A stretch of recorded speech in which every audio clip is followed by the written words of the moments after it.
ప్రభునామం బట్టి మీకు ఎంతో ఆనందం వస్తున్నాయి ఉన్నాం. మరొక తరుణం మీ మధ్యలో దేవుడు క్షేమకరంగా బొంబాయి నుంచి ఇక్కడ తీసుకొచ్చినాడు. మరొక తరుణం మీ మధ్యలో దేవుని వాక్యాన్ని ప్రకటించుకోవటానికి నన్ను నిలబెడుతూ వచ్చినాడు. దేవునికి ఎంతో వందనస్తున్నాయి ఉన్నాను. మనం బలలో వర్తమానంకి వెళ్ళే ముందుగా ఆదికాండము 24వ అధ్యాయాన్ని మనం చదువుకుంటాం. ఆదికాండము 24వ అధ్యాయము మొదటి వచనం చదువుకుంటాం. ఆదికాండము 24వ అధ్యాయము మొదటి వచనాన్ని మనం అందరం దయచేసి గట్టిగా చదువుకుంటాం. చాలామంది బైబుల్ తీయండి, వాక్యం చదవండి, అప్పుడే మీకు దేవుని వాక్యం అర్థమైంది. లేకపోతే మాత్రం వచ్చి ఖాళీగా వెళ్ళిపోయిన వారిగా ఉంటాం. దేవుని వాక్యం మనం ధ్యానించకుండా చదవకుండా అలాగే వెళ్ళిపోతే మనకేమాత్రం కూడా తృప్తి ఆనందము ఉండదు. దేవుని మందిరానికి వచ్చి కూడా తృప్తి లేకుండానే వెళ్ళిపోయేవారుగా ఉంటాం. దయచేసి వాక్యాన్ని శ్రద్ధగా చదవడానికి ప్రయత్నించగలరని మనం చేస్తున్నాం. మొదటి వచ్చిన చదువుకుంటాం. అబ్రహాము బహుకాలం గడిచింది, వృద్ధుడై ఉండేది, అన్ని విషయంలో అబ్రహాము ఆశీర్వదించాడు. మరొకసారి గట్టిగా చదువుకుంటాం. అబ్రహాము బహుకాలము గడిచి వృద్ధుడై ఉండేది, అన్ని విషయంలో యెహోవా అబ్రహామును ఆశీర్వదించాను. అదేవిధంగా యోహాను సువార్త 6వ అధ్యాయము 54వ వచనాన్ని కూడా మరొకసారి చదువుకుంటాం. యోహాను సువార్త 6వ అధ్యాయము 54వ వచనం. యోహాను సువార్త 54వ అధ్యాయం 6వ అధ్యాయం 54వ వచనం ఒకసారి గట్టిగా చదువుకుంటాడు. ఈ వచనంగా, నా శరీరం తిని నా రక్తము తాగవాడు నిత్య జీవం కలవాడు, అంత్య దినంలో నేను వారిని ఏడును. జీవగల దేవుడు చదువుకున్న లేఖన భాగాలతో మనతో మాట్లాడడం బట్టి ప్రభు సాయం కొరకు ప్రార్థన చేసుకుంటాం. తండ్రి, మీరు ఇచ్చిన కృపను బట్టి ఉన్నారు. లోకము శాపంతో నిండి ఉండగా, ఉగ్రతతో నిండి ఉండగా, అట్టి ఉగ్రత నుండి శాపం నుండి నన్ను విడిపించడానికి రక్షణ ఓడగా ప్రభువైన యేసుక్రీస్తు వారిని ఆ కల్వరి శిలువపై నా ప్రాయశ్చిత్తం నిమిత్తమే రక్తమును చిందించి మరణించి సమాధి చేయబడి తిరిగి లేచడం ద్వారా నన్ను రక్షించి విమోచించినందుకు వందనాలు. నా స్థితి ఎలాంటిదో జ్ఞాపకం చేశాను, ప్రేమించినందుకు వందనాలు. నా నుండి ఇంపైన మాటలను కోరిన తండ్రి వందనాలు. అలాగనే మీ యొక్క శరీరము రక్తము గుర్తుగా రొట్టె ద్రాక్షరసంలో పాలు పొందక ముందు మీ దాసుని ద్వారా మీరు మాట్లాడి మహిమ పొందే దేవుడు అని మీ దాసునికి కావలసిన మాటలను నోటికి అందించి మాకు కావలసినటువంటి హెచ్చరికలను మీరు దయచేసి ఆశీర్వదిస్తారని మీ చేతికి అప్పగిస్తూ యేసుక్రీస్తు ప్రభు వారి పరిశుద్ధ నామములో స్తుతించి ప్రార్థిస్తున్నాం తండ్రి. ఆమేన్. ఆదికాండము 24వ అధ్యాయము మొదటి వచనంలో ఎవరన్నా ఒకరు చదవండి దయచేసి. అబ్రహాము బహుకాలం గడిచి వృద్ధుడై ఉండెను, అన్ని విషయంలో యెహోవా అబ్రహామును ఆశీర్వదించాడు. అన్ని విషయంలో ఏం చేసిందంట దేవుడు?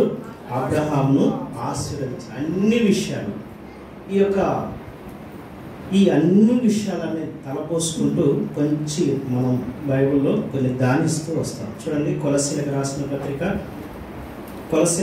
పత్రిక 3వ అధ్యాయం 22వ వచనం. త్వరగా ఎవరైనా చదువుకు ప్రయత్నించారు. దాసులారా మనుషులను సంతోషపెట్టువారు కంటికి కనపడవలనట్టు గాక ప్రభువునకు భయపడుచు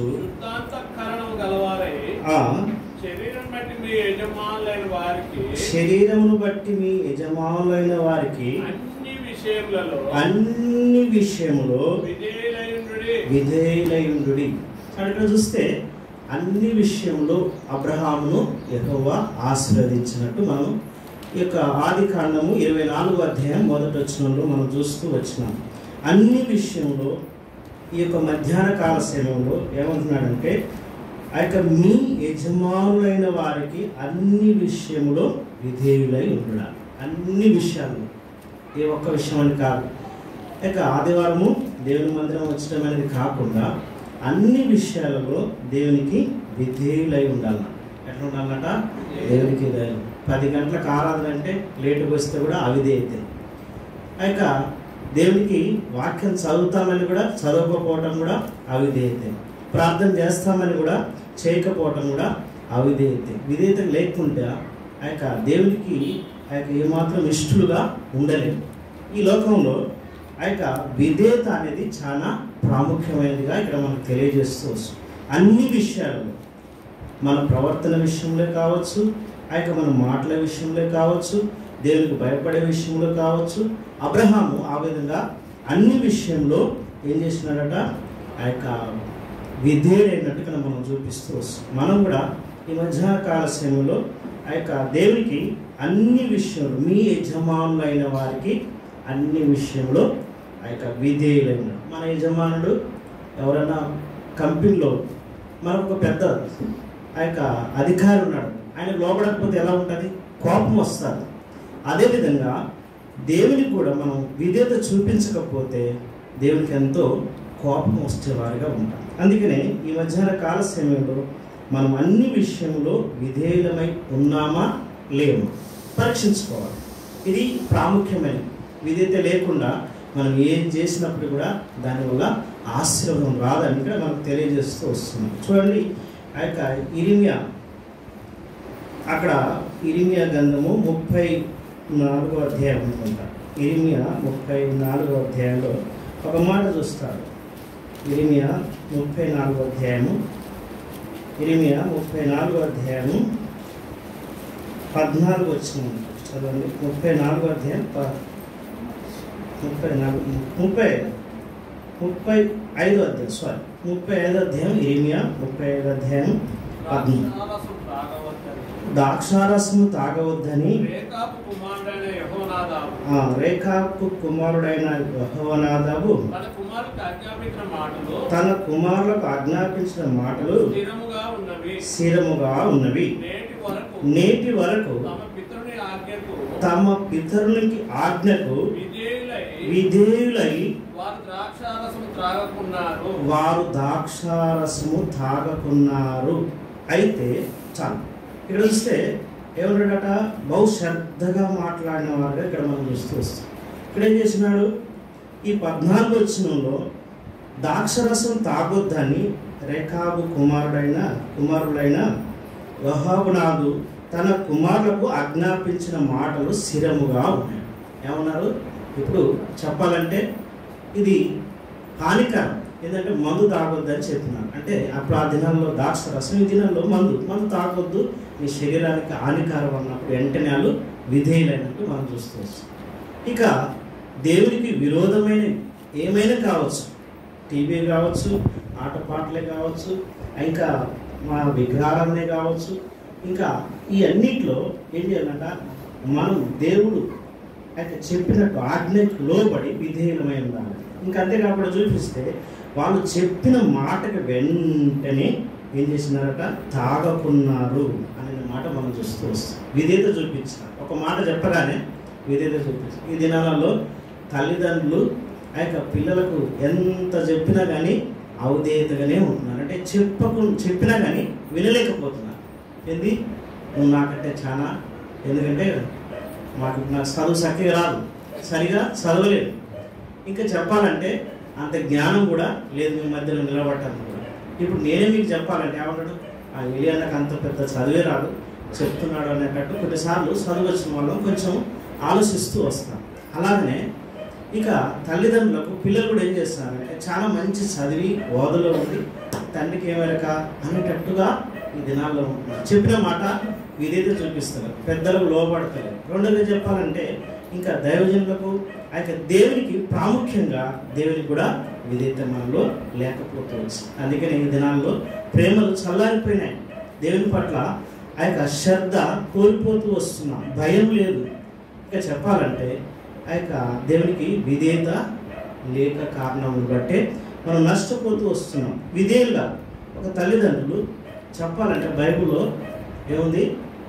ఆ యొక్క చర్య ఆ ముగ్గురు కుమారులు, ఆమెకు ఎంతమంది కుమారులు? సెరూయాకు ముగ్గురు కుమారులు. దావీదు అక్కకు ఏంది? ముగ్గురు కుమారులు. ఆ యొక్క అభిషా, ఇంకా చెప్పాలంటే ఇంకో ఆయన ఉన్నాడు, ముగ్గురు ఉన్నారు. అది 2వ సామెల గ్రంథము 23వ అధ్యాయంలో మనం చూస్తూ వస్తున్నాం. ఇక వాళ్ళు ఏం చేసినారట? దావీదుకు తల్లి చెప్పినట్టు ఏం చేసినారు? తల్లి ఎట్లా చెప్తే ఆ ముగ్గురు కుమారులు అలాగనే ఉన్నారు. ఈ దావీదుకు ఆ ముగ్గురు ఏమంటారంటే మామ అల్లుళ్ళు, ఏమవుతారు? మేనల్లుళ్ళు. ఇప్పుడు దావీదు ఎక్కడికి వెళ్తే అక్కడికి ఆ ముగ్గురు ఎలా ఉన్నారంటే ఒక గన్మెన్ లెక్కన.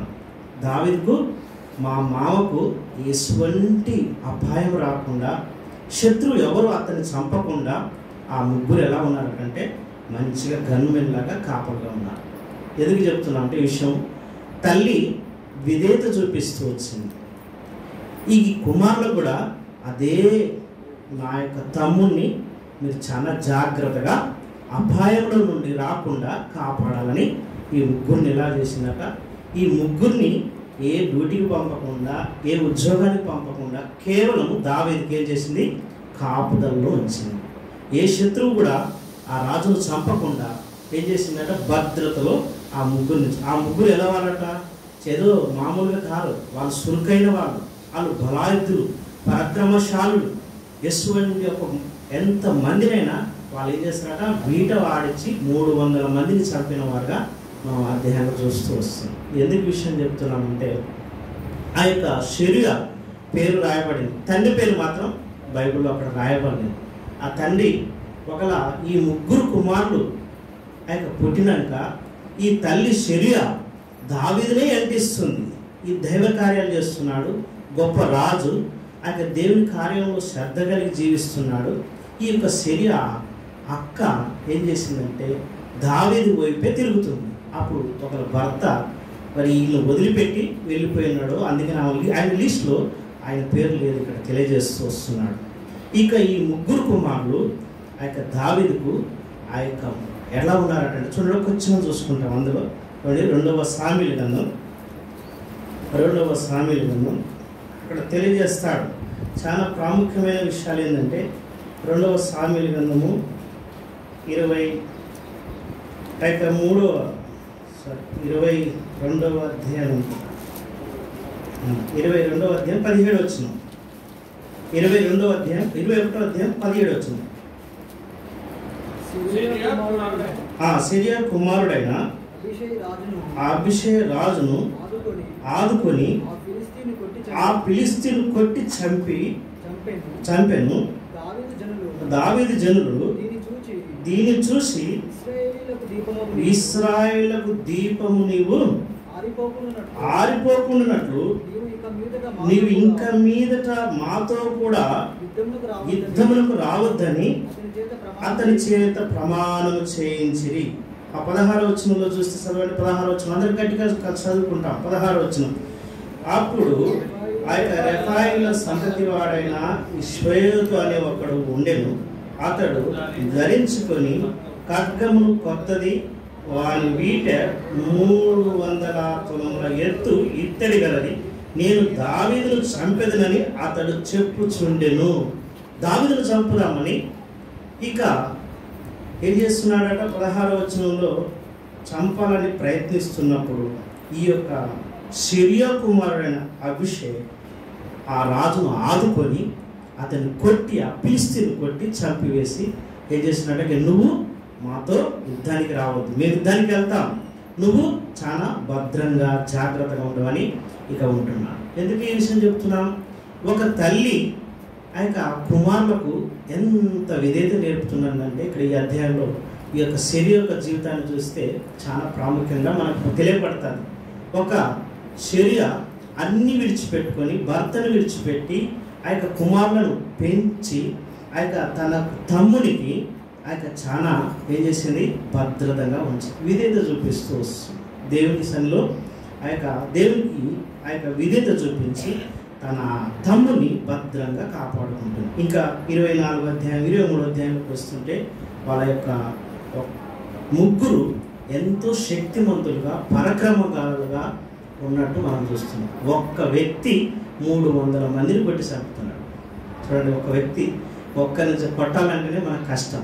ఇప్పుడు అంత పెద్ద బాడీగాడు ఉన్నప్పుడు ఆయనకి ఏం భయం? దావీదుకు ఏం భయం లేదు. అట్లా వాళ్ళకి భద్రత ఇస్తూ వచ్చింది. ఎందుకు విషయం అంటే ఒక తల్లి ఆ యొక్క తన పోషణ, తన విధేయత ఆ యొక్క కుమారులకు తల్లి మాటకు ఏమాత్రం కూడా గిరి దాటలేదు. చివరి వరకు దావీదు చనిపోయేంత వరకు వారు ఎలా ఉన్నారంటే ఒక గన్నుగా భద్రతగా ఉంచుతూ వచ్చినారు. అప్పటిదాకా వింటారా? తల్లి మాట వింటామో మనం, నువ్వేం చెప్తామని అంటాం. అక్కడ ఇక బొంబాయిలో పోలంగా ఆ యొక్క ఛత్రపతి శివాజీ మహారాజు, ఆ రాజు ఆయన వెనుక ఎవరు ఆధారం? అంత పెద్ద రాజు కావటానికి, అంత పెద్ద ఆ యొక్క యుద్ధంలో జయం పొంది ఆ రాజు పేరు పొందడానికి కారణం ఎవరంటే ఒక తల్లి. అని ఏం చేసిందట తల్లి? తన యొక్క భర్త ఆ యొక్క యుద్ధంలో కోల్పోయినాడు. ఆ యొక్క యుద్ధంలో చనిపోయినప్పుడు ఇప్పుడు ఆ యొక్క ఛత్రపతి శివాజీ మహారాజు ఏ విధంగా తల్లి పెంపకంలో నువ్వు ఏ విధంగా తండ్రి చేసిన యుద్ధాన్ని నువ్వు కోల్పోకుండా నువ్వు అన్నిటిని జయం పొందాలంటే తల్లి ఏం చేసినట్టు చిన్నప్పటి నుంచే ఆ యొక్క యుద్ధం నేర్చుకుంది. ఓడిపోం అంటే భయపడకుండా ధైర్యంగా ఉంటుంది. ప్రాణాలు కోల్పోవటం కూడా యుద్ధాన్ని ఏం చేపిస్తుందట నేర్పుతూ వచ్చింది. ఒక అన్యురాలు చెప్పాలంటే చెప్తే మన యొక్క క్రైస్తవ జీవితాలలో ఈ దినాల్లో మన యొక్క పిల్లలు బైబిల్ చదవలేదంటే సర్లే అంటాం. ఇంకా ప్రార్థనకు రాకుండా అంటే రాకపోయినా పర్వాలేదు. ఇంకా దేవుని సన్నిధానంలో కూర్చోలేకపోతున్నారు ఈ దినాలలో. ఇంకా చెప్పాలంటే భయపడదు. తల్లికి కూడా భయపడలేదు. ఆ యొక్క తల్లి ఏ విధంగా చెప్పిందో అదేవిధంగా చిన్నతనం నుంచి యుద్ధం చేసి అన్నిట్లో యుద్ధశాలుగై అన్నిట్లో యుద్ధాన్ని జయ పొందుతూ వస్తున్నాడు.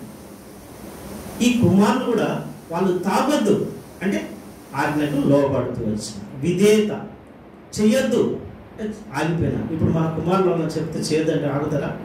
మరొకసారి చేసేవారుగా ఉన్నాం. ఎందుకు? మనం కూడా దేవుడికి అవిధేయులుగా ఉన్నాం.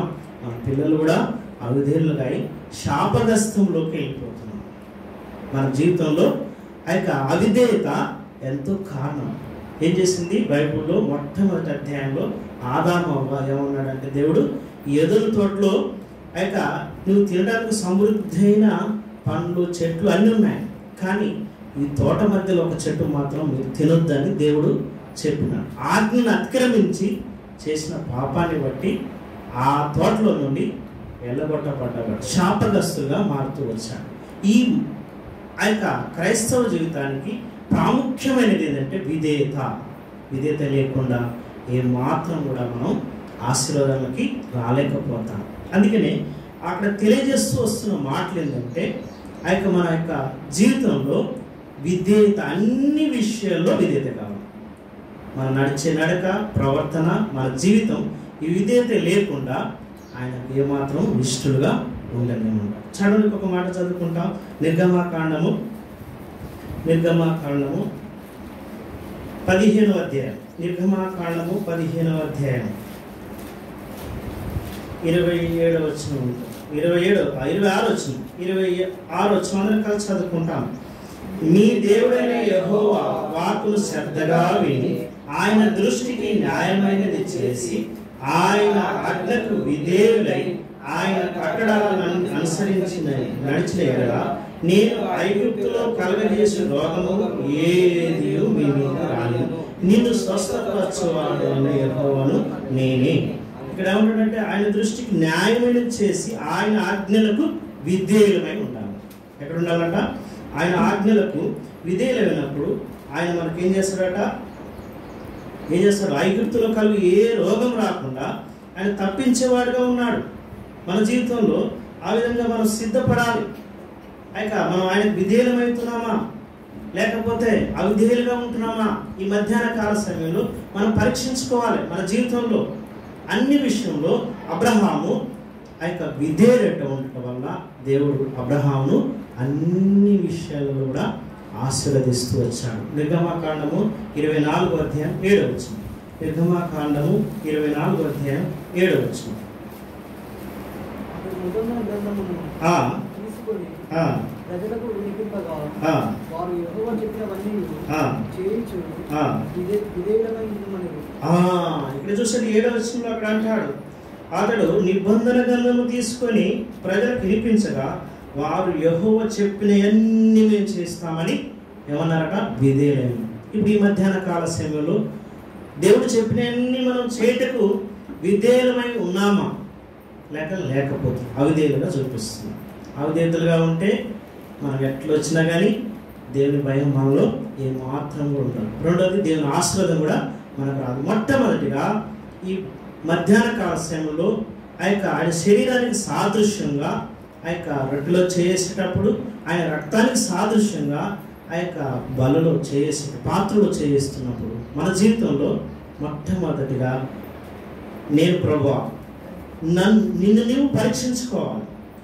నా జీవితంలో నేను ఎక్కడైతే అవిధేయతగా ఉన్నానా, లేదా అన్ని విషయాలలో నీకు విధేయత చూపిస్తున్నానా చూపిస్తలేను అని మనం ఒకటి పరీక్షించుకోవాలి.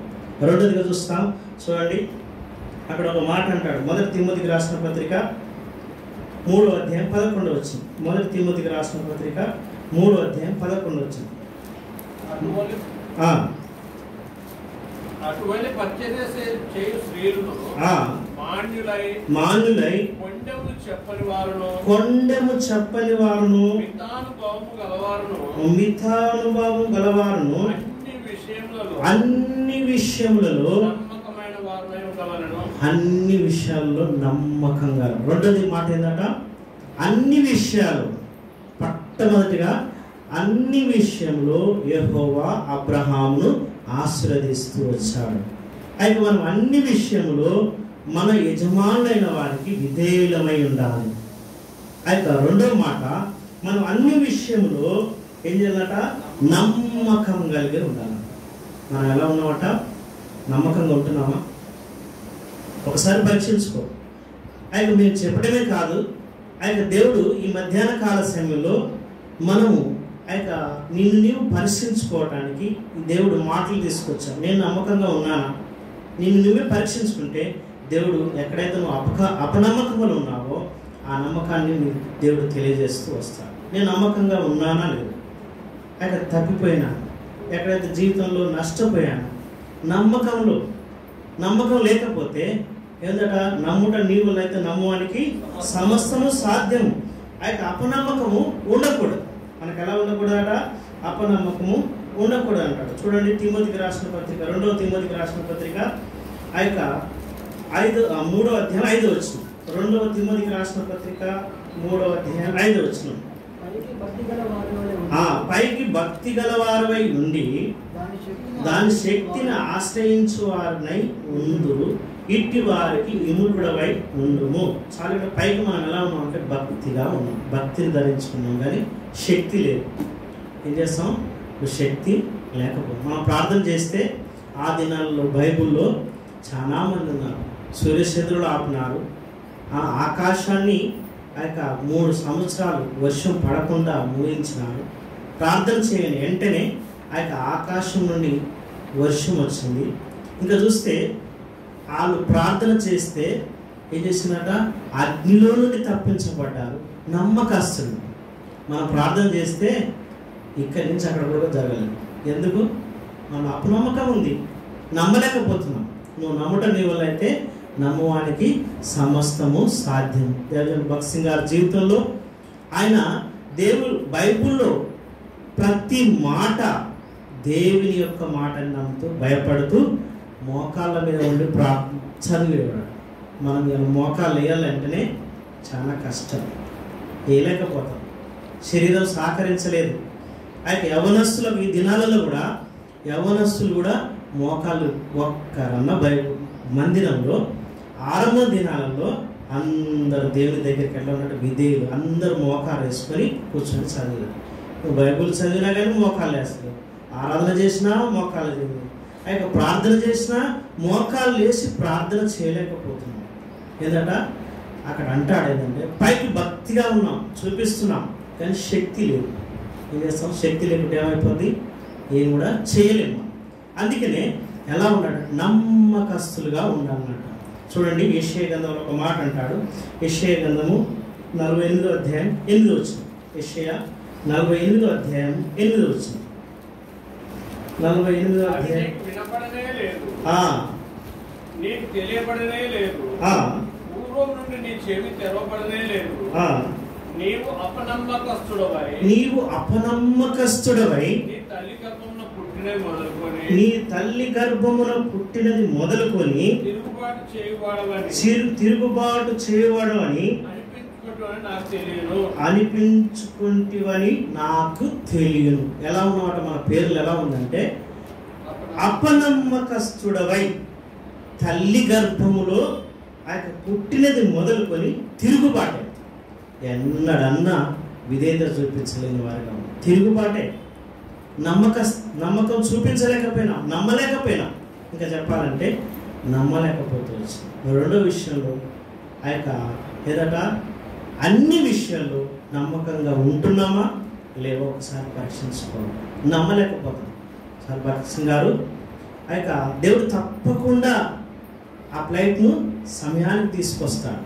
చెన్నైకి వివాహానికి వెళ్ళాలి. వీళ్ళు భయపడుతున్నారు. ఆ యొక్క హాస్పిటల్కి వెళ్ళి ఒక సహోదరి సిస్టర్ అనారోగ్యంగా ఉంది. దైవజన్ భరత్ సింగ్ గారు దేవుడు మాట్లాడిందట. వెళ్ళి నువ్వు ఆమెను వెళ్ళి దర్శించి ప్రార్థన చేసి ఓదార్చి నువ్వు వెళ్ళామన్నాడు. అప్పుడు వీళ్ళు ఫ్లైట్ ఎక్కడికి వెళ్ళాలి, ఎయిర్పోర్ట్కి వెళ్ళాలి బండి. వీళ్ళు ఏం చేస్తున్నారు, హాస్పిటల్కి వెళ్తున్నారు.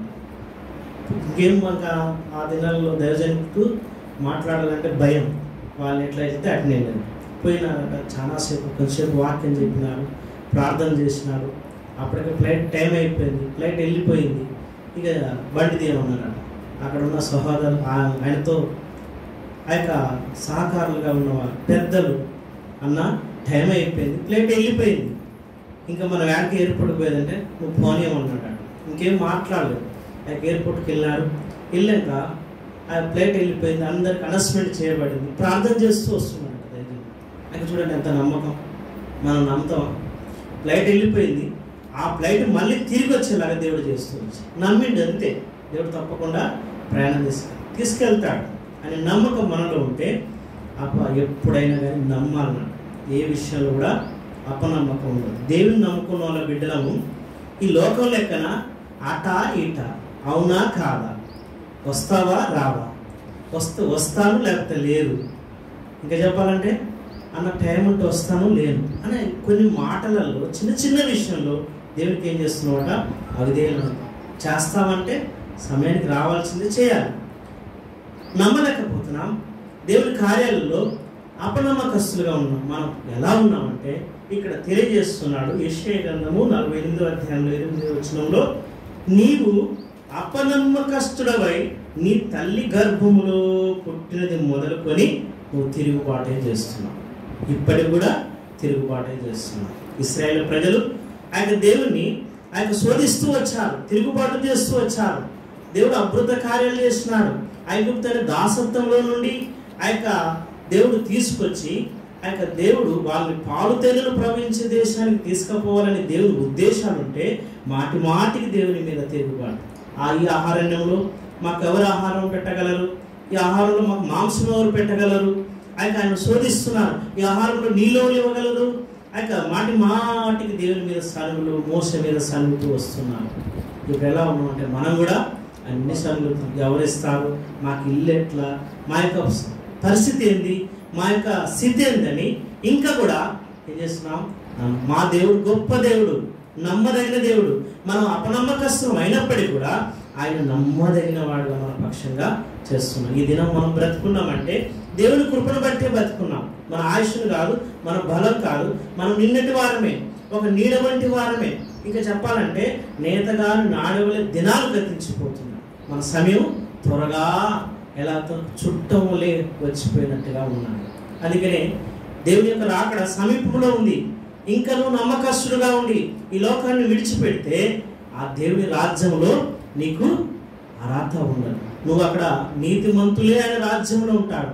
ఆ పరలోక రాజ్యము ఆ యొక్క నిత్యము ఆరాధించబడుతున్న రాజ్యం.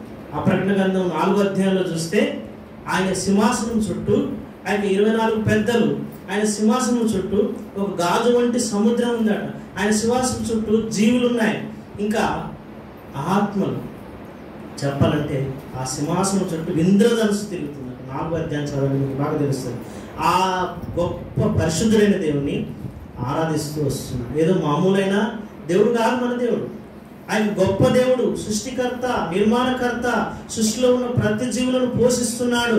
దేవుని కృపను బట్టి మనం ఈ దినాలలో బ్రతుకున్నాం. కానీ ఇంకా కూడా ఆ గొప్ప దేవుని వెరిగి కూడా, రుచించి కూడా అపనమ్మకస్తులుగా ఉన్నామని ఇక్కడ బైబిల్ తేటగా తెలియజేస్తూ వస్తుంది. మన జీవితంలో ఇంకా కూడా నమ్మలేకపోతున్నాం. అయిద్దా కాదు, జరుగుతుందా జరగదు, అయిక మనం నమ్మలేకపోతున్నాం. ఎలా ఉన్నమాట?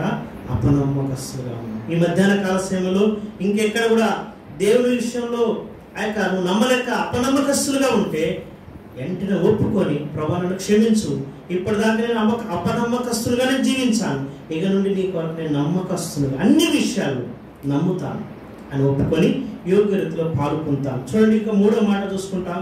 సో ఆ యొక్క కొలస్సీలకు రాసిన పత్రిక 1వ అధ్యాయం 10 వచనం ఎవరైనా చదవండి. 9-10 కలిసి ఉన్నాయి. కొలస్సీలకు రాసిన పత్రిక. అందుచేత ఈ సంగతి వినిన నాటి నుండి మేమును మీ నిమిత్తం ప్రార్థన చేయడం మానక మీరు సంపూర్ణ జ్ఞానమును ఆత్మ సంబంధమైన వివేకము గలవారును ఆయన చిత్తమును పూర్ణముగా గ్రహించిన వారై ప్రతి సత్కార్యములో సఫలమగుచు దేవుని విషయమైన జ్ఞానమందు అభివృద్ధి పొందుచు అన్ని విషయములలో ప్రభువును సంతోషపెట్టుచున్నాము. ఆయన తగినట్టుగా నడుచుకోవడం వల్లని ఆనందంతో కూడిన పూర్ణమైన ఓర్పును దీర్ఘశాంతమును కనపరచునట్లు ఆయన మహిమాశక్తిని బట్టి సంపూర్ణ బలంతో బలపరచబడవలని తేజోవాసులైన పరిశుద్ధులను శ్వాసములో మనం పాత్రులుగా చేసుకున్న తండ్రికి మీరు కృతజ్ఞతాస్తుతులు చెల్లించవాలని దేవుని బతిమాలుకొనుచున్నాం. చాలా మధ్య భాగంలో ఏమంటున్నాడంటే అన్ని విషయంలో ప్రభును సంతోషపడుతున్నాం. అన్ని విషయాల ఇప్పుడు మనం ఒక్క విషయంలో కూడా ప్రభును మనం సంతోషపెడుతున్నాం. చెప్తున్నాడు పౌలు, అపోస్తలుడైన పౌలు కొలస్సీ సంఘానికి రాస్తున్న పత్రికలో, మేము అన్ని విషయాలలో ప్రభును సంతోషపెట్టుచున్నాం. అన్ని విషయాల్లో మనం ప్రభును సంతోషపెడుతున్నామా? ఒకసారి మనం పరీక్షించుకోవాలి. మన విషయాన్ని బట్టి, మనను బట్టి దేవుడు సంతోషిస్తున్నాడు. చూడండి, అక్కడ మత్తయి సువార్తలు ఏమంటాడంటే ఈయనను బట్టి నేను ప్రభునందు ఆనందిస్తున్నాను అంటాడు. మత్తయి సువార్త 3వ అధ్యాయం 17వ వచనం చదవండి. మత్తయి సువార్త 3వ అధ్యాయం 17వ వచనం. మరియు ఇదిగో ఈయన నా ప్రియకుమారుడు, నేను ఆనందించుచున్నాను. ఒక శబ్దము ఆకాశము నుండి వచ్చెను. చాలా మరి ఇదిగో ఈయన నా ప్రియ కుమారుడు, ఈయన యందు నేను ఆనందిస్తున్నాను. చూడండి, ఇక తండ్రికి లోపడ్డాడు. తండ్రి చిత్తాన్ని నెరవేర్చుటకు ప్రభువైన యేసుక్రీస్తు వారు ఈ లోకానికి వచ్చాడు. ఆయన గొప్ప దేవుడు, పరిశుద్ధుడు, 24 పెద్దలు, కోట్లాది జీవులు పరిశుద్ధుడు పరిశుద్ధుడు. ఇంకొక మాట అంటలేరండి. ఏం చేస్తున్నాడు? మనం ఆరాధన చేసేటప్పుడు ఏమంటామంటే నేను పాపిని, నన్ను కరుణించినావు, బాగు చేసినాను. అక్కడ ఆ పరలోకంలో ఒక్క శబ్దమే పలుకుతున్నాడు, పరిశుద్ధుడు పరిశుద్ధుడు పరిశుద్ధుడు పరిశుద్ధుడు పరిశుద్ధుడు. ఇంకా మాట రావట్లేదు. అంత శబ్దము ఏ విధంగా ఉంటుందంటే కొన్ని కోట్లాది ప్రజలు ఆరాధిస్తున్నప్పుడు దేవునికి ఎంత మహిమ కలుగుతుంది. నీవు మాత్రం ఒకటి చూడండి, ప్రకటన గ్రంథంలో ఒక మాట అంటాడు. అక్కడ చదవండి, అదే మాట శబ్దం ఇక్కడ అంటాడు. ప్రకటన గ్రంథం 15వ అధ్యాయం 13వ అధ్యాయంలో ఒక మాట అంటాడు. ప్రకటన గ్రంథం 15వ అధ్యాయం దయచేసి 3-4 వచనాలు మనం గట్టిగా చదువుదాం. దయచేసి నిద్రపోకండి, చాలా ఇది గంభీరమైన సమయం. అందరం కలిసి చదువుకుంటాం, గట్టిగా చదువుకుంటాం. ఈ 2 వాక్యం ఎంతో ఇందులో చాలా ప్రాముఖ్యమైనది.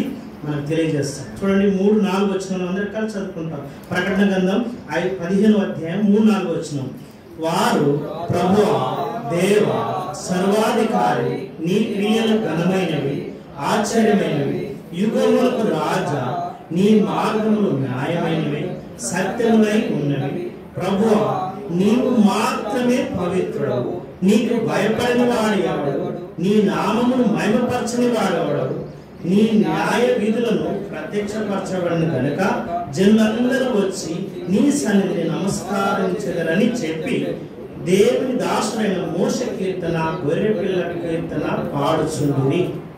ఈ 3-4 వచనంలో చాలా ప్రాముఖ్యమైన విషయాలు ఉన్నాయి.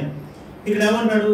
వారు, ప్రభువా కామ ఉంటుంది, ఇక దేవా సర్వాధికారి, నీ క్రియలు ఘనమైనవి ఆశ్చర్యమైనవి, యుగములకు రాజా, రాజా ఏమంటున్నాడు? నీవు మార్గములు న్యాయమైనవి సత్యములై ఉన్నాయి. ఇక్కడ మధ్య భాగాలు అంటాడు ప్రభువా నీవు మాత్రమే పవిత్రుడవు. ఎందుకు ఈ మాటలు? ఆ యొక్క పరలోకంలో ఆయన పరిశుద్ధుడు పరిశుద్ధుడు పరిశుద్ధుడు పరిశుద్ధుడు అనే మాట ఒక్కటి మాత్రమే వాళ్ళు అక్కడ ఆ పరలోకంలో దేవుని మహిమపరుస్తున్నారంటే, ఇక్కడ ఈ మాట రాస్తున్నాడు నీవు మాత్రమే పవిత్రుడు. ఇక నువ్వు మాత్రమే ఈ పని చేయగలవు, నీవు మాత్రమే ఈ సృష్టిని నిర్మించిన వాడు, నీవు మాత్రమే పవిత్రుడు అని ప్రభును ఆరాధిస్తూ వస్తున్నాడు. ఇక సంతోషపరుస్తున్నా చెప్పాలంటే మనం, ప్రభువా ఉదయం నుంచి సాయంత్రం దాకా నాకు ఇది, నాకు అది, నాకు ఇలా చేయలేవు, నా ఆరోగ్యం బాగుపరచలేవు, ఆయన మహిమపరచలేము, ఆయన సంతోషపరచలేము, ఆయన నిన్ను కూడా సంతోషపరచలేని వాడుగా ఉన్నాం. దినాలు అలాగనే పోతున్నాం. మనం ఈ భూ సంబంధమైన వాటి మీదనే ఆ యొక్క వాటి విషయాలే ఆశిస్తున్నాం, కానీ పర సంబంధమైన దేవుని సంతోష పెడుతున్నామా పెడతాము. కొన్నిసార్లు పరీక్షించుకోవాలి. ఈ మధ్యాహ్న కాల సేవలో మన జీవితంలో 3వ మాట, దేవుని మనము సంతోషపరుస్తున్నామా? అన్ని విషయాలు, ఏ ఒక్క విషయంలో చెప్తలేము, అన్ని విషయాలలో ప్రభువు మనం సంతోషపరుస్తున్నామా? సంతోషపరుస్తాను. ఈయన నా ప్రియ కుమారుడు, ఈయన అందరూ నేను ఆనందిస్తున్నాను. చూడండి ఆ యొక్క సామెతల గ్రంథము 10వ అధ్యాయం మొదటి వచ్చింది. సామెతలు 10వ అధ్యాయం మొదటి వచ్చింది. జ్ఞానము గల కుమారుడు తండ్రిని సంతోషపరచును, బుద్ధి లేని కుమారుడు తన తల్లికి దుఃఖాన్ని పుట్టిస్తాడు. చాలా ఇక్కడ 10వ అధ్యాయంలో మొదటి వచ్చిన జ్ఞానం గలవాడు కుమారుడు ఎలా ఉంటాడట? తల్లిని సంతోషపరుస్తాడు. తండ్రిని జ్ఞానం గల కుమారుడు తండ్రిని సంతోషపరుస్తాడు. ఇప్పుడు జ్ఞానం గల్లని వాళ్ళు మన తండ్రిని ఆ యొక్క సంతోషపరుస్తున్నాం. ఆ తండ్రిని మనం సంతోషపరచాలంటే ఎలా ఉండాలంట? జ్ఞానంతో, అజ్ఞానులుగా ఉంటాం, జ్ఞానం కలిగి జీవించాలి. అప్పుడే ఆ యొక్క దేవుడిని అందు ఆనందిస్తాడు. లేకపోతే నీ అర్పణ బట్టి, లేకపోతే నీ యొక్క కార్యాలను బట్టి ప్రభు ఏమాత్రం కూడా సంతోషపడ. ఈ దినంలో నేను దేవుని సంతోషపరచానా పరచాను ఈ రోజంతా? ఈ దినంలో నేను విధేయుడై ఉన్నానా? అన్ని విషయంలో లేను.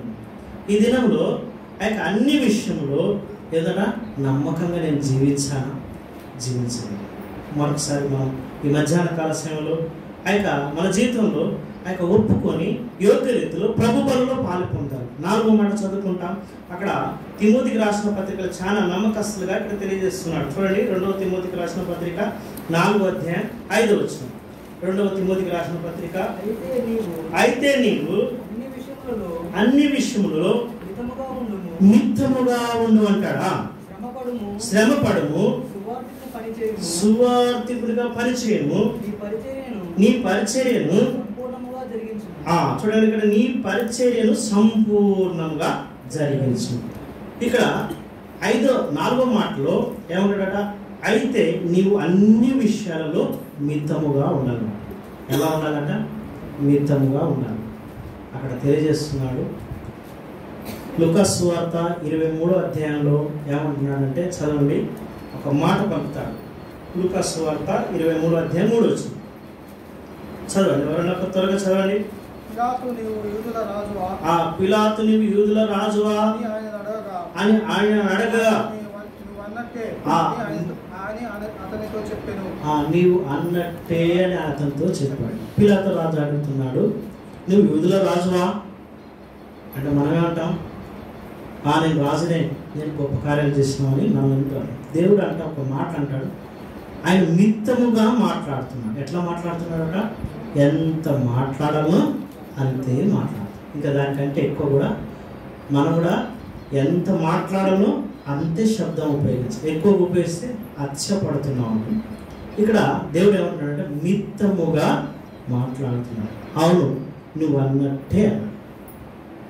నువ్వు యూదుల రాజువా అని పిలాతు ప్రశ్నిస్తున్నప్పుడు జవాబిస్తున్న మాటలో అవును నువ్వు అన్నట్టే అన్నాడు.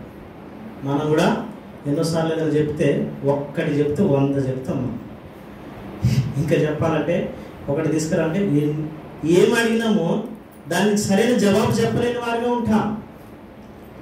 ఇంకా ఏం మాట్లాడాలో ఎలా మాట్లాడాలో తెలియలేని వారిగా ఉంటాం. ఎందుకంటే ఒక్కటి చెప్తే 100 చెప్పే వారిగా ఉంటాం. మితం అంటే బార్డర్ దాటిపోతాం, బార్డర్ లోపలనే ఉండలేకపోతాం. అంటే ఇక్కడ అక్కడ ఏమంటారంటే అన్ని విషయాలలో నువ్వు మితంగా ఉండాలి. తిండి విషయంలో కానీ, నిద్రపోయే విషయంలో కానీ, పని చేసే విషయంలో కానీ, ప్రభు కార్యాలు చేసే విషయంలో కానీ, దేవుని ప్రార్థన చేసే విషయంలో కానీ, అన్ని విషయాల్లో ఆయన మితముగా ఉండాలి. మాటలందు ఏం చేయాలట? చాలా మితముగా ఉండాలి. మన నోరు మంచిదైతే ఊరంతా మంచిదంట. కొన్నిసార్లు మన నోరు క్రైస్తవులుగా ఉంటాం, ఏం పలకాలో అదే ఇదే నోటితో బూతులు పలుకుతాం, ఇదే నోటితో ఆ యొక్క దేవుని ఇంకెన్నోసార్లు దూషించే వారిగా ఉంటాం, ఇతరులను దూషించే వారిగా ఉంటాం.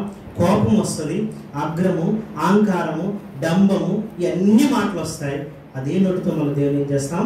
ప్రభుని ఆరాధిస్తాం. ఆదివారం రాగానే దేవానికి వందనాలు, ఆత్మతో సత్యంతో ఆరాధిస్తున్నానని మనం ఆరాధిస్తున్నాం. దేవుడు ఆలకిస్తాడా? మన మాటలు మితంగా ఉన్నాయా? మన జీవితంలో ఎలా ఉన్నామని ఈ మధ్యాహ్న కాల సమయంలో ఆ యొక్క పరీక్షించుకోవాలి. ఒక మాట అంటాడు, ఏమంటాడంటే సామెతల కాలంలో యాకోబు రాసిన పత్రిక సామెతలు 17:27 చదవండి. సామెతలు 17:27 సామెతలు 17వ అధ్యాయం 27 వచ్చింది చదవండి. అక్కడ సామెతలు మిత్తముగా మాట్లాడువాడు తెలివి గలవాడు, శాంత గుణం గలవాడు, వివేకము గలవాడు. మిత్తముగా మాట్లాడేవాడు ఏం చేస్తాడట? తెలివి కలవాడు. కొంతమంది ఏం చేస్తారంటే మాట్లాడేటప్పుడు చాలా చురుకుగా ఆలోచిస్తూ వస్తారు, చాలా నిమ్మలంగా ఉంటారు, ప్రశాంతంగా ఉంటారు. దైవం భక్సింగ్ గారు కూడా ఏం చేస్తాడట? సైలెంట్గా ఉంటాడు. మీటింగు కాన్వకేషన్ పెట్టినప్పుడు ఒక 5 లక్షల మందికి 5,000 మందికి భోజనం పెట్టాలి. పెట్టేటప్పుడు అయ్యా వంట రూమ్లో బియ్యం లేదు, నాష్ట చేస్తేందుకు ఏది లేదు, నూనె లేదు, ఏది కూడా లేదు, ఎలా చేయాలని వీళ్ళు కంగారు పడుతూ వస్తారు. ఆయన ఏమంటాడంటే ఏం మాట్లాడు, మిత్తంగా అంటాడు, ప్రార్థన చేస్తాను. ఇంకా అక్కడికి వచ్చి ఆయన చెప్తున్నప్పుడు కూడా ప్రార్థన చేయమని ఒకటే మిత్తంగా మాట్లాడతాడు. ప్రార్థన చేసి దేవుడే అన్ని దాని సమయాన్ని తీసుకొస్తూ వస్తాడు. ఇంకేం కూడా ఆ దేవుడు ఒక మాట కూడా ఎగస్ట్ మాట ఒకటే ఇంగ్లీష్లో అంటాడు ప్రార్థన. ఒకటే 2 మాటలు. వాళ్ళంతా కంగారుతో వచ్చి అయ్యా మేము టైం అయిపోతుంది, భోజనం పెట్టాలి, వీళ్ళకు మేము ఇంత టైము అయిపోతున్నప్పుడు కూడా మేము వండి నువ్వు తెచ్చినా కానీ మేము పెట్టలేమని ఎట్నైనా ఎంత చెప్పినా ఇంట్లేడని పోయి వీళ్ళు ధైర్యంగా పోయి ఒకసారి అడుగుదామని పోయి పులుపుటెన్ దగ్గరికి వస్తాకనే ఎవరైనా వచ్చి ఒకరు అట్లా కూడా భయపడుకుంటూ వచ్చి అడుగుతున్నప్పుడు ప్రార్థన చేయండి. ఎంత మితంగా ఉందో, అంత కోపంతో మనం వచ్చి ఏమి లేదని మనం కంగారు పడుతున్నప్పుడు ఆయన ఏంది శాంతంగా ఉంది. అక్కడ అంటాడు ఆ యొక్క సామెతల గ్రంథము 17వ అధ్యాయం 27 వచనంలో మిత్తముగా మాట్లాడువాడు తెలివి గలవాడు, శాంత గుణం గలవాడు, వివేకము గలవాడు. మనలో శాంతం ఉందా? కొద్దిసేపు కూడా ఒక 5 నిమిషాలు కరెంటు పోయింది అనుకో, అన్న ఉబ్బరిస్తుంది, ఇంత టైం నువ్వు వర్తమానం చెప్తున్నావు, సాలు బంద్ చేయాలంటాడు. ఏం చేస్తాం? అప్పుడు మనది శాంతం పోద్ది, కోపం పోద్ది, వివేకం పోద్ది. అప్పుడు మనలో అన్ని విషయంలో తగ్గించుకొని దీనులుగా ఉండాలి. అంటే యాకోబు రాసిన పత్రిక 1వ అధ్యాయం 19 వచ్చింది. యాకోబు రాసిన నా ప్రియ సహోదరులారా మీరు ఈ సంగతి ఎరుగుదురు గనుక మనుషుడు వినుటకు వేగిరపడువాడును, ప్రతి మనుషుడు వినుటకు వేగిరపడువాడును, మాట్లాడుటకు నిదానించువాడును, మాట్లాడువాడుకు నిదానించువాడును, కోపించుటకు నిదానించువాడై ఉండవలెను. కోపగించుకోవడానికి కూడా నిదానించువాడై ఉండాలి. కొన్నిసార్లు మన కోపం వస్తే ఎట్లుంటుందంటే తుఫాను వచ్చి వెళ్ళిపోయినట్టు ఉంటుంది. ఎంత పెరిగిపోద్దంటే ఐపీ ఏం చేస్తామంటే ఏం మాట్లాడతామో తెలియదు, అంత కోపం. ఏం చేయాలంటే కోపపడతాను కూడా ఏం చేయాలట, నిదానంగా ఉండాలి. ఇక్కడ ఏమంటాడు, చెప్పిన మాటలు ఏంటంటే మిత్తము అన్ని విషయాలు ఈ 5 అంతల అనుభవంలో మనం ఉన్నప్పుడు దేవుడు ఆశీర్వదిస్తూ వస్తాడు. అబ్రహాం జీవితంలో ఈ 5 అంతల లక్షణాలు ఉన్నాయి. దేవుడే అన్ని విషయంలో అబ్రహామును యెహోవా ఆశీర్వదించినట్టు మనం చూస్తూ వస్తున్నాం. మితముగా ఉన్నాము. ఇది 4వ మాట. 5వ మాట చూసుకొని మనం యొక్క బలిలో పాలు పొందుతాం. చదవండి. ఆ యొక్క అపోస్తుల కార్యము 20 అధ్యాయము 35 వచ్చింది. అపోస్తుల కార్యము 20 అధ్యాయం 30 వచ్చింది, 35 వచ్చింది. మీరును ఇలాగు ప్రయాసపడి బలహీనులను సంరక్షింపవలెననియు పుచ్చుకొనుట కంటే ఇచ్చుట ధన్యము ప్రభువైన యేసు చెప్పిన మాటలు జ్ఞాపకం చేసుకునేవలెననియు అన్ని విషయములలో మీకు మాదిరి చూపిస్తామని చెప్పింది. మనం ఏం చేస్తామంటే ఏం చేస్తున్నాడు అక్కడ పౌలు అక్కడ రాస్తున్న మాట మరొకసారి మీరు ఒకసారి అందరూ కలిసి చదువుకుంది. ఈ మాట చాలా చక్కగా రాయబడతారు. పౌలు ఏమంటాడంటే అన్ని విషయాల్లో చదవండి, మరొకసారి అందరూ కలిసి చదువుకుంటాం. 35 వచ్చింది చివరి. మీరు ఇలాగూ అందరూ చదవండి. ఈ మాట చాలా చక్కటి మాట మన క్రైస్తవ జీవితానికి.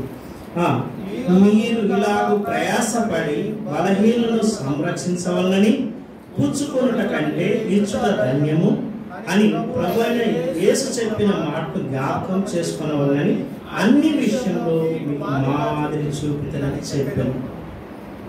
ఈ యొక్క మధ్యాహ్న కాల సమయంలో చివరిదిగా అన్ని విషయంలో ఏం చేసిందట, మాదిరి చూపి. నువ్వు ఎట్లా నడిస్తే నీ కుమారుడు అలా నడుస్తాడు. నేను దొంగతనం చేస్తే నా కుమారుడు దొంగ అవుతాడు.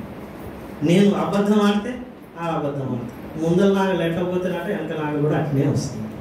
వంకటి ఇక్కడ దుంతే వంకటి ఇక్కడ కూడా అన్ని దుంకుడు. అది ఇక్కడ ఏమంటే పౌలు ఇక్కడ ఏమంటే తెలుస్తుంది, మీకు మాదిరి చూపిస్తుంది. ఏందట, ఆ యొక్క పుచ్చుకుంట కంటే ఇచ్చుట ధన్యం. ఇవ్వాలంటే మనకెంతో బాధ అనిపి పుచ్చుకుంట విషయంలో చాలా సంతోషం వస్తుంది. ఇచ్చే విషయంలో చూడాలంటే ఎవరు కూడా చాలా కఠినంగా ఉంటుంది ఆ పరిస్థితి. కానీ రాజన్ భగత్ సింగ్ గారి జీవితంలో చూస్తే ఆయన దగ్గర జేబులో డబ్బులు లేవాట. ఒకరోజు పేద విధవరాలికి పోయి నువ్వు ఒక 5 రూపాయలు ఇవ్వమని దేవుడు మాట్లాడినాడు. కోర్టులో చూస్తే కూడా డబ్బులు లేవు. ప్రార్థన చేసిందట, ప్రయాణం నువ్వు వెళ్ళమన్నాడట. దేవుడు వెళ్తున్నాడు. వెళ్తూ వస్తున్నప్పుడు ఒక రోడ్డు మీద ఏమనిపించింది, ఒక మంచి కొత్త నోటు 5 రూపాయల నోటు పడిపోయింది. పడిపోయినప్పుడు తీసుకొని ఈ నోటు ఎవరిదన్నా మీద ఎవరిదన్నా పడిపోయిందా 3 సార్లు ఆయన చెప్పినప్పుడు ఎవరు కూడా జవాబు లేదు. అప్పుడు ఆ నోటు తీసుకెళ్ళి దేవుడు ఐక్యదేవరాలకి ఇస్తూ వచ్చాడు. ఆయన కడిగం లేదు, నువ్వు పోయి ఇచ్చుకమ్మన్నాడు. ఇక పుచ్చుకునే విషయంలో కంటే ఇచ్చుట ధన్యం. అందుకని ఆయన ఇంతవరకు ఆయన పేరు మీద ఏది కూడా ఒక్కసారి చెప్తారు. ఏమంటాడ, ఆయనే సంపాదించాలంటే ఈ ప్రపంచంలో ఆయన కంటే ఇక గొప్ప ధనికుడు ఎవ్వరు కూడా ఉండేవాడు కాదు. చూడండి, అంత గొప్ప ఆ దైవజనుడు చాలా తగ్గించుకొని ఇచ్చే విషయాన్ని, పుచ్చుకునే విషయంలో కాకుండా ఇచ్చే విషయంలో తెలుసుకున్నాడు. మన జీవితంలో కూడా ఇచ్చుటకు ఏం చేయాలంట, ఆ యొక్క మాదిరి చూపించాలి. నువ్వు ఇస్తే నీ కుమారులు ఇస్తారు. ఆ విధంగా అబ్రహాం జీవితంలో ఏం చేయాలి, నువ్వు భోగులైన కానీ నేను ఆశించనంటూ వచ్చాను. అన్నింటినీ ఏం చేసినాడు, లోతు ఏమన్నాడు, నాకు స్వధర్మ కుమారు కావాలి. ముందరగా నువ్వేం కోరుకుంటావో, నువ్వు కుడివైపు వెళ్తే నేను ఎడమవైపు వెళ్తా, నేను ఆ యొక్క కుడివైపుకి వెళ్తే నువ్వు ఎడమవైపు, ఏదైనా ఒకటి కోరుకోమన్నప్పుడు లోతు ఏం చేసినాడు, పచ్చని తోట కోరుకున్నాడు. అబ్రహాము ఏం చేసినాడు, ఆ యొక్క రాళ్ళు గల భూమికి అటు వెళ్ళినాడు. కుడివైపు వెళ్తే ఎడమవైపు వెళ్ళినాడు. ఆ యొక్క చూస్తే ఈ ఏంటంటే ఈ అబ్రహాములో ఈ 5 లక్షణాలు కలిగి మనం చూస్తూ వస్తున్నాం. అందుకనే 24వ అధ్యాయంలో అదొక ప్రాముఖ్యమైనదిగా మూల వాక్యాన్ని మనం తీసుకొని మనం ఇంతవరకు దానిస్తూ వచ్చినాం. ఇది మనం చెప్పడమే కాదు, ఏదో మాదిరని కాదు, మనం ఇలా జీవిస్తున్నామా ఒకసారి పరీక్షించుకోవాలి. చదువుతాం, సండే వస్తాం, బైబిల్ చదువుతాం, ఆరాధన చేస్తాం, బలవర్తమానం వింటాం, అన్నీ వెళ్ళిపోతాం, మందిరం వెళ్ళిపోతే క్లోజ్ అయిపోతాం.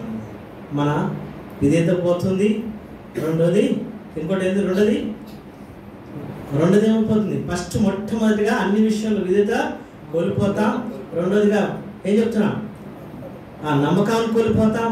మూడోది చెప్పాలి, ఈ 5 విషయాలలో కూడా పోయింది. మనం మర్చిపోయిన వారిగా ఉంటూ వస్తుంది. మొట్టమొదటిగా అన్ని విషయంలో ప్రభువుకు విధేయులమై జీవించాలి. రెండోదిగా మనం అన్ని విషయంలో నమ్మకంగా జీవించాలి.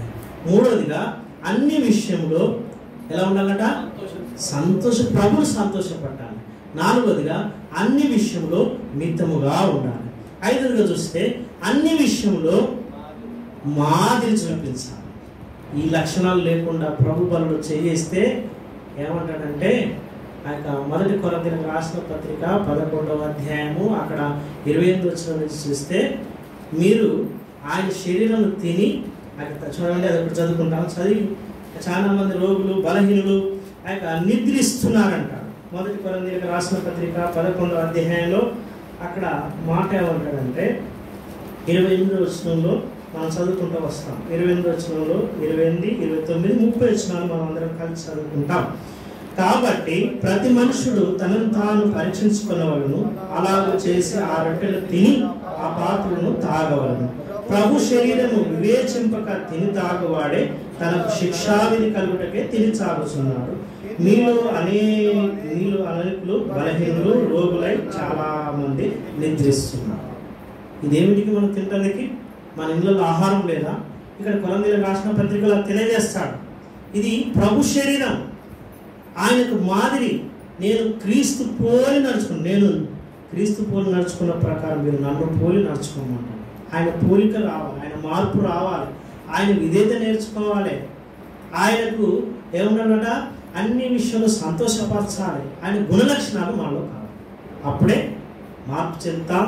దేవుని రాకడలో ఆయన ఎత్తబడతాం. ఆ రాజ్యంలో నిత్యత్వంలో ఉంటాం. ఎందుకు మనం యేసు ప్రభువును నమ్ముకుంది? ఈ లోకంలో ఉంటుంది కాదు. ఈ లోకంలో మనం ఆస్తులు సంపాదించుకోవటం కాదు. ఈ లోకంలో పేరు ప్రతిష్టలు లేకపోతే వాదను నేను అని కాదు. ఎవరి కోసం అంటే మనం చనిపోతాం. దేవుని రాజ్యం నిత్యత్వంలో ఆ ఏళ్ల పరిపాలన ఎన్నడూ మార్పు చెందని రాజ్యం. ఎన్నడూ మార్పు ఆ యొక్క నిన్న నేడు ఒకటే రీతికున్న దేవుడు. ఆయన అన్ని రాజ్యాలు మారిపోతాయి, కానీ ఆ రాజ్యం ఎన్నడూ కూడా మారిపోరాదు. అన్ని ఈ దేశమంతా ఒక దినంలో నశించిపోతుంది. ఆయన రాజ్యము 1000 ఏళ్ల పరిపాలన రాజ్యం. ఆ రాజ్యం ఎన్నడూ కూడా నాశన కాని రాజ్యంలో ఉండబోతున్నాం. ఈ లోకంలో మనం నిన్నటి వారం రేపు ఇవాళ బతుకుతాననేది గ్యారెంటీ లేదు. మన జీవితంలో ఎలా ఉన్నామంటే ఈ సాయంత్రం వరకు కూడా బతుకుతామనేది గ్యారెంటీ లేదు. అసలు వాళ్ళకు మనము ఏం చేస్తామంటే ఇది నాది, అది పేరు ప్రతిష్ట, ఆ యొక్క అవిధేయత, ఇంకా చూసుకోవాలంటే దేవుని సంతోషపరచక మన ఇష్టాంశాన్ని నెరవేర్చుకుంటూ ఆ యొక్క విధేయులుగా జీవించకపోకుండా మితముగా ఉండకుండా దేవునికి భయభక్తులు కలిగి ఉండక మన జీవితంలో ఎంత నష్టం తెచ్చుకుంటున్నాం. ఒకవేళ చనిపోతాం, ఒకవేళ రేపే మనం ఈరోజు సాయంత్రం అయిపోద్ది మన బతుకు. అప్పుడు మనం దేవునితో ఉంటామని గ్యారెంటీ ఉందా? లేదు. ఎందుకు? అందుకనే దేవుని రాజ్యంలో మనం వెళ్ళాలని, ఆయనతో ఉండాలని మనం ప్రభువైన యేసుక్రీస్తు వారిని విశ్వసించినాం. ఆయన గొప్ప దేవుడు అని నమ్మినాం. ఆ గొప్ప దేవునితో నిత్యత్వంలో ఉండాలంటే మనం 5 లక్షణాలు దినదినం నాలో లేవు ప్రభా, నేను మార్పు చెందడం మనం సిద్ధపరచు. అన్ని విషయంలో మితముగా ఉంటకు, అన్ని విషయంలో నేను సంతోషపరచుటకు, అన్ని విషయంలో ఆ యొక్క మాదిరి చూపుటకు, అన్ని విషయంలో నమ్మకంగా ఉంటందుకు, అన్ని విషయంలో విధేయుడనై నేను జీవించడం నన్ను సిద్ధపరచు అని ఒప్పుకొని యోగ్య రీతిలో ప్రభు వలలో పాల్పొందుతాం. ఆ విధంగా దేవుడు మళ్ళా సిద్ధపరచును గాక. దేవుడు ఇచ్చిన వాక్యం దీవించును.